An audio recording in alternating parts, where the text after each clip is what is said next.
Hi friends, आपका स्वागत है आपके अपने यूट्यूब चैनल जीवाई एजुकेशन में। तो हमने इसका पार्ट फर्स्ट जो बेसिक कैलकुलेशन थी वो आपको करवा दी है। अब हम आगे इसका सेकंड पार्ट करवा रहे हैं परसेंटेज का। देखिएगा क्वेश्चन। किसी नगर की जनसंख्या 1250 है, परंतु प्रत्येक वर्ष जनसंख्या में 20% की वृद्धि हो जाती है, तो 3 वर्ष बाद जनसंख्या क्या होगी? कि भाई जनसंख्या, नगर की जनसंख्या वर्तमान में कितनी है? 1250, परंतु प्रत्येक वर्ष जनसंख्या में 20% की वृद्धि हो जाती है, तो 3 वर्ष बाद जनसंख्या क्या होगी?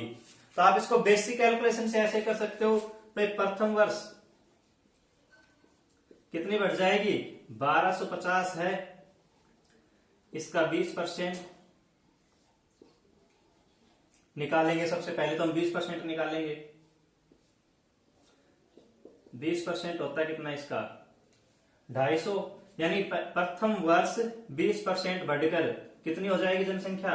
1250 पहले थी, प्लस में 250, इसका 20% और बढ़ गई, ये कितनी हो गई? 1500। फिर हम निकालेंगे द्वितीय वर्ष।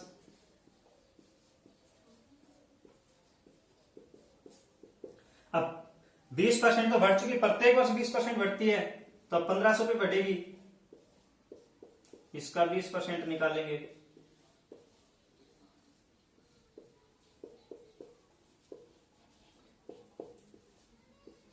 अब कितनी हो जाएगी? 1500 प्लस 300, 1800। तीसरे वर्ष की 3 वर्ष तक पूछ रहा है ना,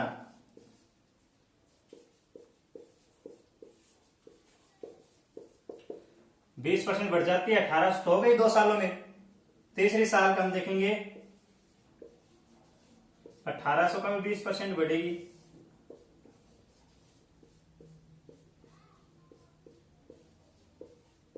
तो कुल मिला के कितनी हो जाएगी? 2160। ये हो जाएगी जनसंख्या। तो ये तो हमने एक लंबा मेथड किया। इस लंबे मेथड से हमें पता चला कि 3 वर्ष पश्चात जनसंख्या कितनी हो जाएगी? 2160 हो जाएगी। लेकिन इतना लंबा मेथड करेंगे तो इतनी देर में तो और लोग हमसे 5 क्वेश्चन करके आगे निकल चुके होंगे। तो इसके लिए आपको इसका ये मेथड यूज में नहीं लेना है, इसके लिए आपको इसका दूसरा मेथड यूज में लेना है। देखिएगा अगला तरीका। एक बात याद रखिएगा कि जब भी प्रतिशत का आपको क्वेश्चन दे दे तो कंडीशन उसकी होगी, संख्या अपनी होगी। तो कंडीशन उसकी रखनी है, लेकिन संख्या अपने को अपनी माननी है। अब दे रखा क्या है? 20% की वृद्धि हो जाती है, 20%। तो 20% को आप ऐसे नहीं लिख सकते क्या? परसेंटेज का मतलब मैंने आपको बताया था लास्ट वीडियो में कि 1/100 कर देंगे। तो क्या परसेंटेज 20% को आप 1/5 भी तो लिख सकते हो। 20% को हम 1/5 भी तो लिख सकते हैं। तो इसी 1/5 से 20% की वृद्धि हो जाती है। भाई क्या कह रहा है? जनसंख्या में 20% की वृद्धि हो जाती है, तो हम मान लेंगे कि हमारे पास जनसंख्या वर्तमान में 1250 न होकर हम अपने हिसाब से चलेंगे, संख्या अपनी मानेंगे। हमारे पास जनसंख्या कितनी है? 5 है। देखिएगा, प्रथम वर्ष, इसको मैं साफ कर देता हूं। प्रथम वर्ष 20% की वृद्धि हो रही है। पहले हमारे पास जनसंख्या थी 5, 20% की वृद्धि होकर कितनी हो गई? अब 6। द्वितीय वर्ष, वो भी वही। द्वितीय वर्ष भी कितने % की वृद्धि? लगातार सेमी वृद्धि हो रही है, 5 से बढ़कर 6।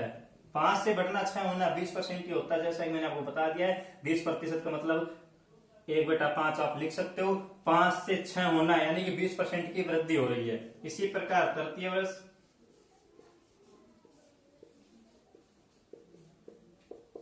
5 से बढ़कर कितनी हो गई?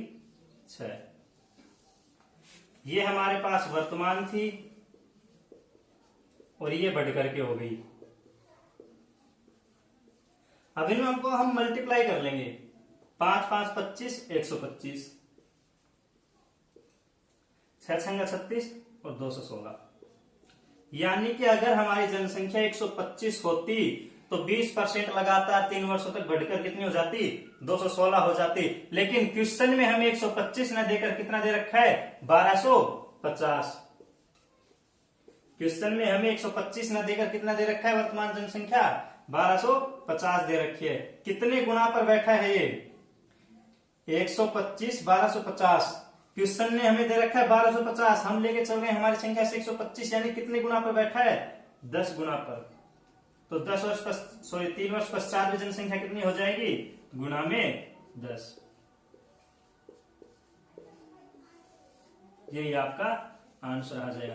मैंने आपको बता दिया परसेंटेज में कंडीशन उसकी लेनी है, संख्या अपने को अपनी लेनी है। अपन इस 1250 को लेकर चल रहे थे पिछली टाइप में, तो आपने देखा बहुत ज्यादा समय लग रहा था। इसमें अपने को लिखने में समय लगा, आपको समझाने में समय लगा। आप खुद करोगे इतना समय नहीं लगेगा। डायरेक्ट आप परसेंटेज को 1/5 लिख सकते हो। 5 से बढ़कर 6 हो गई, 5 से बढ़कर 6 हो गई, 5 से बढ़कर 6 हो गई। प्रथम वर्ष में, द्वितीय वर्ष में, तृतीय वर्ष में इनका मल्टीप्लाई कर लेंगे 125, इसका 216। अब क्वेश्चन ने तो हमें क्या दे रखा है, 1250 दे रखा है, लेकिन हमने हमारे पास जो संख्या है वो तो 125 आई है ना। तो 1250 कितने गुना पर 125 के, 10 गुना पर बैठा है, तो 216 भी 10 गुना पर बैठ जाएगा, तो ये हो जाएगा 2160, वही आंसर।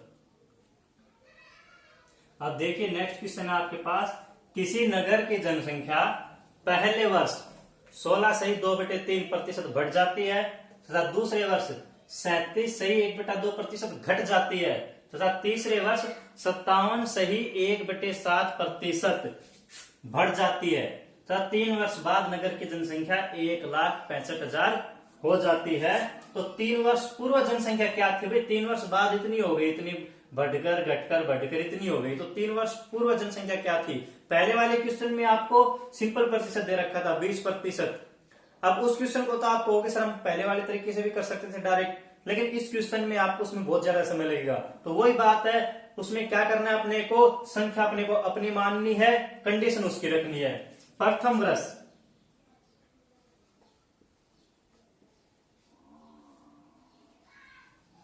अब बताइएगा, प्रथम वर्ष में 16 सही 2/3 क्या हो रही है, बढ़ रही है, क्या बढ़ रही है, तो हम प्लस का निशान यूज कर लेंगे, बढ़ रही है। अब 16 सही 2/3 को आप क्या लिख सकते हो,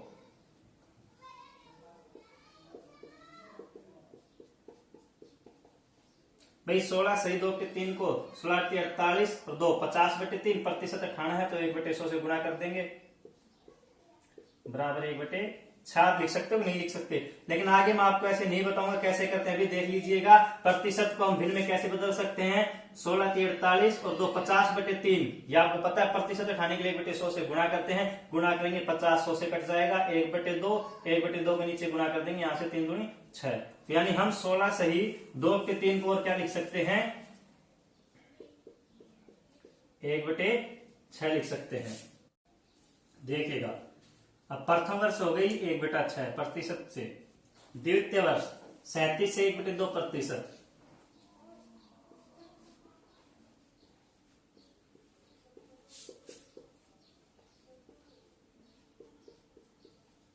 सैंतीस सही 1/2% को आप लिख सकते हो 37 दूनी 74, 75/2, ये तो हो गया भिन्न, 75/2 इंटू 1/100। आप इसको लिख सकते हो 3/8। और ये 3/8 क्या हो रही है, बढ़ रही है कि घट रही है, दूसरे वर्ष घट रही है, माइनस यूज कर लेंगे। तीसरे वर्ष, तृतीय वर्ष,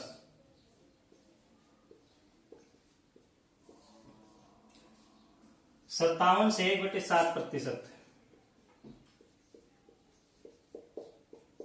क्या हो रही है, बढ़ जाती है। यानी तीसरे वर्ष बढ़ जाती है, प्रथम वर्ष बढ़ रही है, दूसरे वर्ष घट रही है, तीसरे वर्ष पुनः बढ़ जाती है। 57 से 1/7% को आप क्या लिख सकते हो, 7 7 49 7 5 35 399 400/7 इंटू 1/100, इसको आप लिख सकते हो 4/7।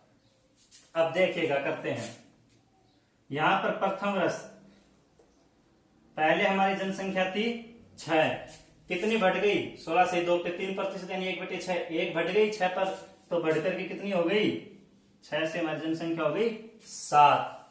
द्वितीय वर्ष जनसंख्या थी 8, देखिए इसमें जो नीचे लगा हुआ है ना उसी पे कार्य होता है सारा।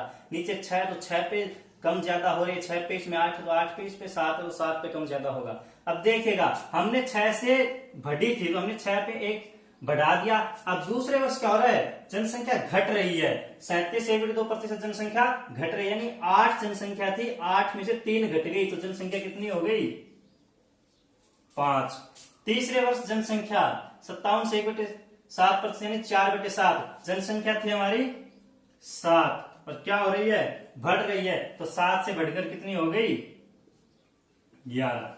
मल्टीप्लाई कर लेंगे, जो कट रहा है उनको कैंसिल कर देंगे, 8 छिके 48, 11 पंजू 55। यानी कि पहले हमारी जनसंख्या 48 थी और 16 से 2.3% बढ़कर, उसके बाद 37 से 1/2% घटकर और 57 से 1/2% बढ़कर हमारी जनसंख्या 3 वर्ष पश्चात कितनी हो गई, 55। पहले जनसंख्या हमारी 48 थी, अब हमारी जनसंख्या बढ़कर कितनी हो गई है, 55 हो गई है। लेकिन क्वेश्चन हमें कह रहा है कि हमारी जनसंख्या 55 में होकर कितनी हुई है, 1,65,000 हुई है। 3 वर्ष पश्चात हमारी जनसंख्या 55 में होकर कितनी हुई है, 1,65,000। और हमें ये पूछ रहा है 3 वर्ष पश्चात जनसंख्या कितनी थी, तो ये 55 में होकर 1,65,000 हुई है, तो हम इसको कितने गुणा पर बैठा है, ये 55 दूनी 110, 55 या 165, यानी कि ये 3000 गुणा पर बैठा है। कितने गुणा पर बैठा है, तो हमसे पूछ रहा है 3 वर्ष पश्चात जनसंख्या कितनी थी, 48। 48 को भी अगर ये 3000 गुणा पर बैठा है तो इसको भी 3000 गुणा कर देंगे, 48 दिए 144 और 3 शून्य, यानी कि 3 वर्ष पूर्व हमारी जनसंख्या कितनी थी, 1,44,000। यही आपका आंसर है। ठीक है, देखते हैं अगला क्वेश्चन। देखिए फ्रेंड्स, अगला क्वेश्चन हमारा क्या है कि एक कक्षा में लड़के व लड़कियों का अनुपात 4:1 है। अगर उस कक्षा में 4 लड़के हैं तो 1 लड़की है। 75% लड़कों को तथा 70% लड़कियों को छात्रवृत्ति प्राप्त होती है। तो बताइए कितने प्रतिशत छात्रों को छात्रवृत्ति नहीं मिलती है। दोनों आगे छात्रों में लड़के और लड़कियां। ठीक है, तो देखते हैं इसका सॉल्यूशन। बीच में हम वीडियो को पॉज कर देते हैं, क्यों, ताकि आपका समय खराब नहीं हो जितनी देर में क्वेश्चन लिखा जाता है, इसलिए। देखिएगा, बॉय एंड गर्ल, अनुपात क्या है, लड़के कितने हैं 4 और लड़कियां कितनी हैं 1। अब देखिएगा हमारी कैलकुलेशन इजी हो जाए, इसके लिए मैंने बताया था ना, कंडीशन उसके लिए नहीं है, संख्या अपने को अपनी लेनी है। कैलकुलेशन इजी हो जाए इसके लिए हम इसको तो 40 मान लेंगे, इसको 10। भाई बात तो वही है, 10 से काटेंगे तो 4, 10 से काटेंगे तो 1, बात तो वही है, 4:1 में ही तो है। हमने यहां पर संख्या ही मान ली, 40 और 10, अनुपात तो वही है 4:1। आप इसको 400 भी मान सकते हो, इसको 100 भी मान सकते हो, बात वही है 4:1। जैसा क्वेश्चन हमसे कह रहा है कि लड़के व लड़कियों का अनुपात 4:1 है, हमने ले लिया 4:1 में बच्चे ले लिए अपने। 75% लड़कों को, तो लड़कों को कितने प्रतिशत लड़कों को मिलती है, 75% लड़कों को। 70% लड़कियों को, लड़कियों को कितने 70% छात्रवृत्ति प्राप्त होती है। तो बताइए कितने प्रतिशत छात्रों को छात्रवृत्ति नहीं मिलती है। ये बात देखिएगा, पूछ क्या रहा है हमसे, नहीं पूछ रहा है कितने प्रतिशत छात्रों को छात्रवृत्ति नहीं मिलती है। हमें ये तो दे रखा है कितने प्रतिशत छात्रों को छात्रवृत्ति मिलती है, लेकिन ये नहीं दे रखा है कितने प्रतिशत छात्रों को छात्रवृत्ति नहीं मिलती, वो हमसे पूछ रहा है। तो हम पहले लड़के देखेंगे कि भाई लड़कों में 40 लड़के हैं जिनमें से 75% को छात्रवृत्ति मिलती है, इसका मतलब नहीं मिलती।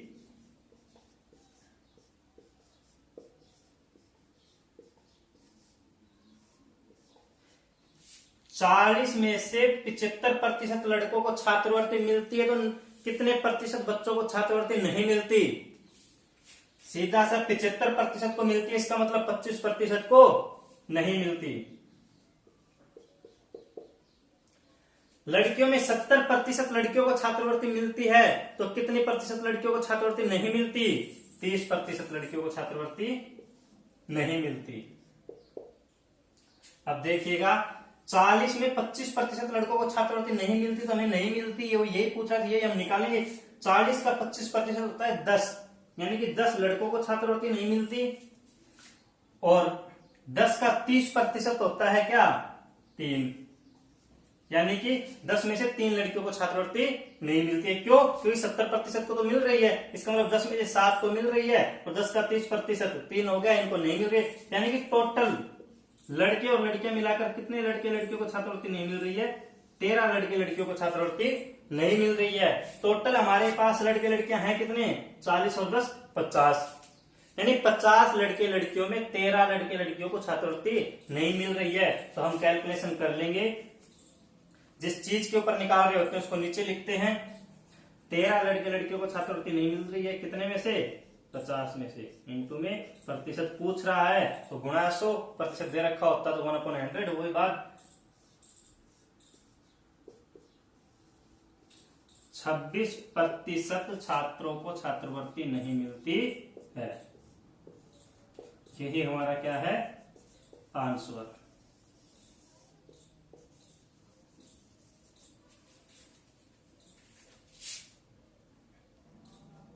ठीक है फ्रेंड्स, आज के लिए इतना ही। देखते हैं, प्लीज सब्सक्राइब कीजिएगा GY एजुकेशन चैनल को, शेयर कीजिएगा, सब्सक्राइब कीजिएगा GY एजुकेशन चैनल को।